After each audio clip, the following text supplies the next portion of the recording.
تو اللہ پاک نے اس طرح ان کو فرعون کی تکلیفوں سے بچا لیا اور اپنے پاس جنت میں ایک شاندار محل عطا فرما دیا.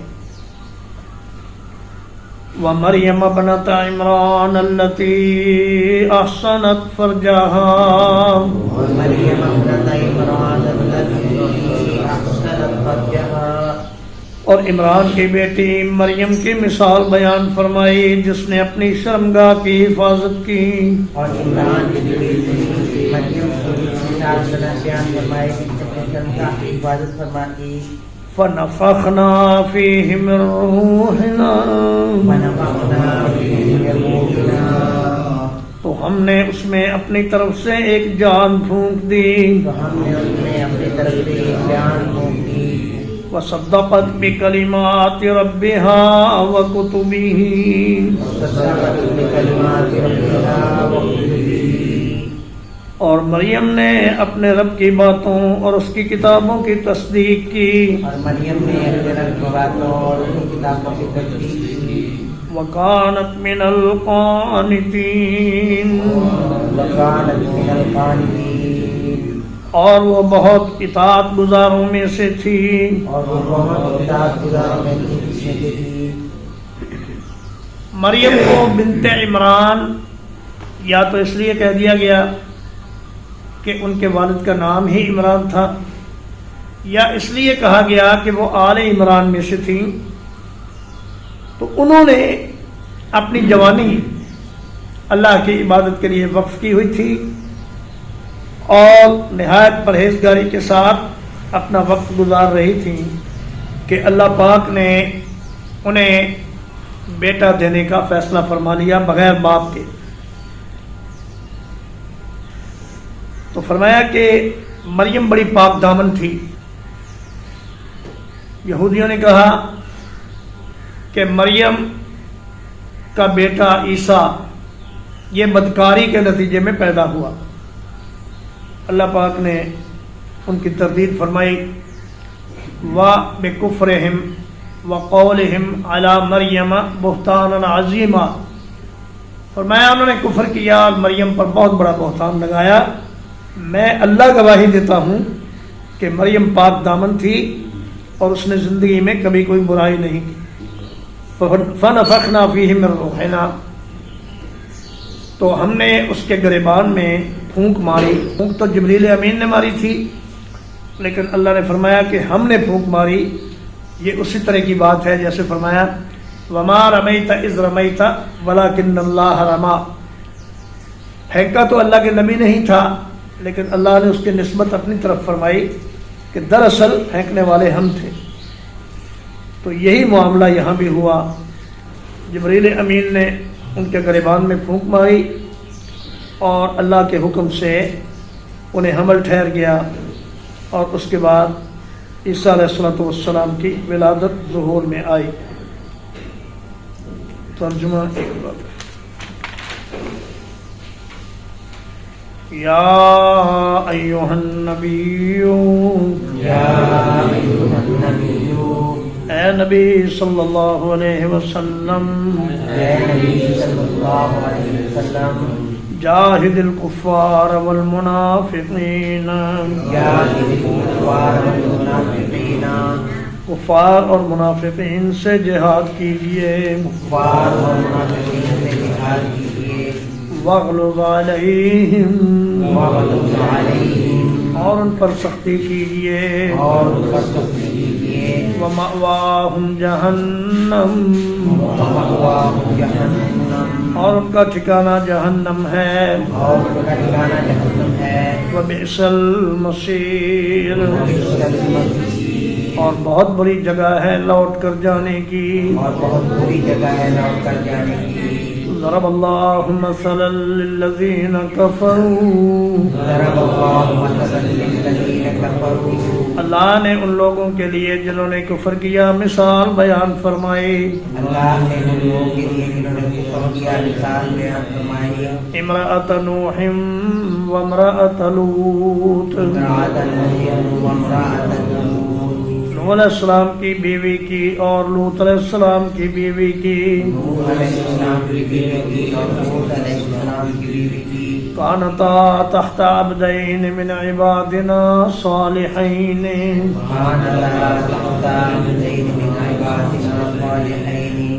وہ ہمارے نیک بندوں میں سے دو بندوں کے نکاح میں تھیں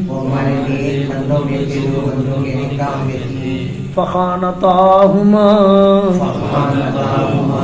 تو انہوں نے ان دونوں کی خیانت کی فلم یغنیا عنہما من اللہ شیئا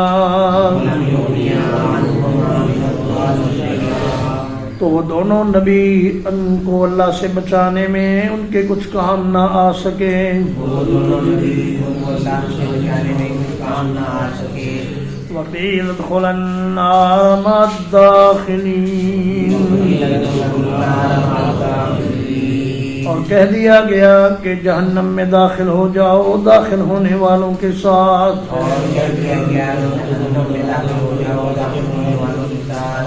وضرب اللہ مثلا للذین آمنوا اور اللہ تعالیٰ نے مثال بیان کی ان لوگوں کے لیے جو ایمان لائے امرأۃ فرعون فرعون کی بیوی کی اذ قالت رب ابن لی عندک بیتا فی الجنة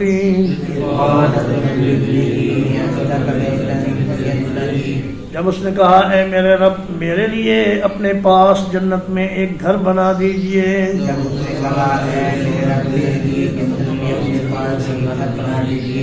وَنَجِّنِي مِن فِرْعَوْنَ وَعَمَلِهِ اور مجھے فرعون کے کام سے اور اس کے ظلم و ستم سے نجات دیجیے وَنَجِّنِي مِنَ الْقَوْمِ الظَّالِمِينَ اور مجھے ظالموں کی قوم سے بچا لیجیے ومریم ابنت عمران التي احصنت فرجها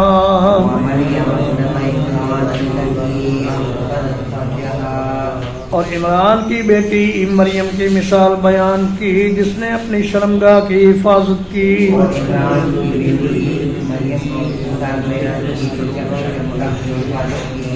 فنفخنا فيه من روحنا تو ہم نے اس میں اپنی طرف سے ایک جان پھونک دی وصدقت بکلمات ربها اور مریم نے اپنے رب کی باتوں کی تصدیق کی